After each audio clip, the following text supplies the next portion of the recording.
پنجاب میں سیلاب کی تباہ کاریاں جاری، شجاع آباد میں دریائے چناب کا عزو برقرار، خانوال میں مائی سفورہ بند میں 1000 فٹ چوڑا شگاف پڑنے سے 300 دیہات زیر آب آ گئے، سپر بند میں شگاف پڑنے سے 3 مزدور بہہ گئے، 2 کو بچا لیا گیا، تیسرے کی تلاش جاری، جلال پور پیروالا میں لاپتہ مزدور افراد کی لاشیں نکال لی گئیں، لودھرا میں عین وہن اور جھانڈی کے وہن کے حفاظتی بند ٹوٹ گئے، سیلاب میں پھنسے 500 سے زائد افراد کو ریسکیو کر لیا گیا، سیلابی ریلے نے پنجاب میں بھی تباہی مچا دی، تیار فصلیں بہہ گئیں، پی ٹی ایم میں پنجاب کے مطابق مختلف حادثات میں 97 شہری جاں بحق ہو چکے، سیلاب کے باعث 450 سے زائد دیہات متاثر، دریائے سندھ گڈو بیراج کے مقام پر بھی 6 روز سے درمیانے درجے کا سیلاب برقرار، دریائے کناروں پر موجود متعدد دیہات زیر آب آ گئے۔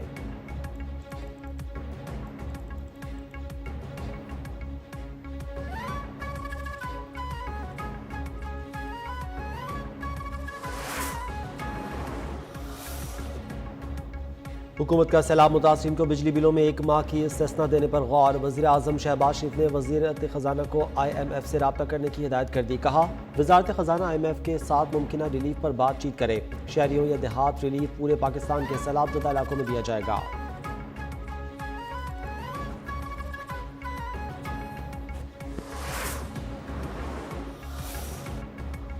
چیئرمین پیپلز پارٹی بلاول بھٹو زرداری کا حکومت سے سیلاب متاثرین کے لیے بین الاقوامی امداد کی اپیل کا مطالبہ، کہا اقوام متحدہ کے نظام کے تحت بین الاقوامی امداد کے لیے اپیل میں تاخیر ناقابل فہم ہے، وفاقی حکومت کی جانب سے ماحولیاتی اور زرعی ایمرجنسی کے اعلان کا خیر مقدم، متاثرہ اضلاع کے لیے بے نظیر انکم سپورٹ پروگرام کے تحت کسی ریلیف کا اعلان نہ ہونے پر افسوس کا اظہار۔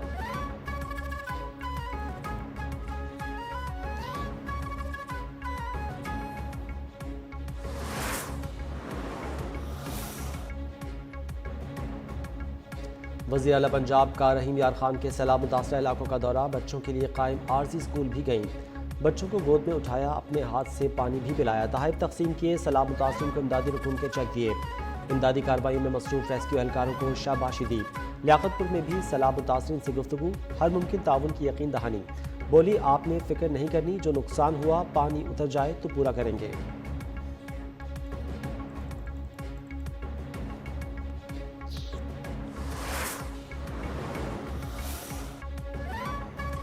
T20 ایشیا کپ میں پاکستان کا فاتحانہ آغاز، پہلے میں عمان کو 93 رن سے شکست دے دی، 161 رنز کے تعاقب میں عمان کی ٹیم صرف 67 رنز پر ڈھیر ہو گئی، اس سے پہلے پاکستان نے پہلے بیٹنگ مقررہ 20 اوورز میں 7 وکٹس پر 160 رنز بنائے تھے، پاکستان اپنا دوسرا میچ اتوار کو روایتی حریف بھارت کے خلاف کھیلے گا۔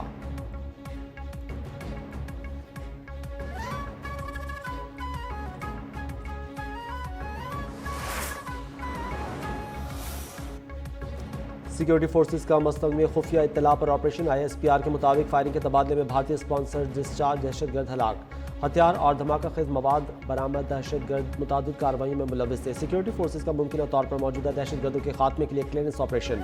صدر، وزیر اعظم اور وزیر داخلہ کا کامیاب کارروائیوں پر فورسز کو خراج تحسین۔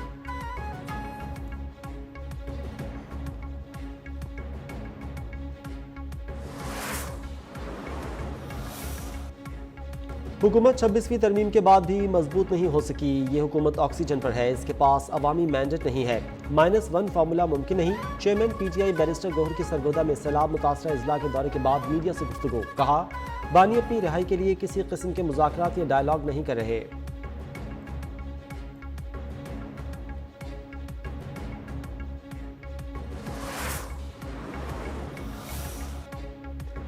PTI KP کی کالا باغ ڈیم کی مخالفت، جنید اکبر کی زیر صدارت اجلاس میں قرارداد بھی منظور، کہا گیا کہ کالا باغ ڈیم کو قطعی طور پر مسترد کیا جائے، کالا باغ ڈیم زرخیز زمینوں کو ڈبونے، لوگوں کو بے گھر کرنے اور صوبائی تنازعات پیدا کرنے کا سبب بنے گا، اس سے پہلے وزیر اعلیٰ KP علی امین گنڈپور نے کالا باغ ڈیم کی حمایت کا اعلان کیا تھا۔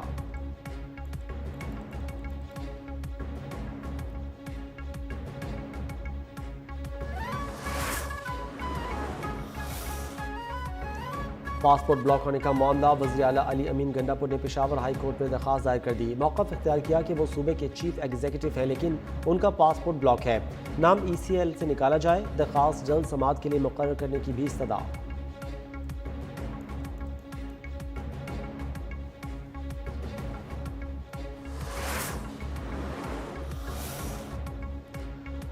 غزہ میں اسرائیلی بربریت جاری، تازہ حملوں میں مزید 50 فلسطینی شہید، ایک ہی خاندان کے 14 افراد بھی شہداء میں شامل۔ صہیونی فوج غزہ سٹی میں ایک کے بعد ایک رہائشی علاقے کو بم سے اڑانے میں مصروف، ہزاروں فلسطینی جان بچا کر غزہ سٹی سے جنوب کی جانب نقل مکانی پر مجبور ہو گئے۔ چند ماہ پہلے ہزاروں بے گھر فلسطینی رفح سے شمال کی طرف غزہ سٹی واپس آئے تھے۔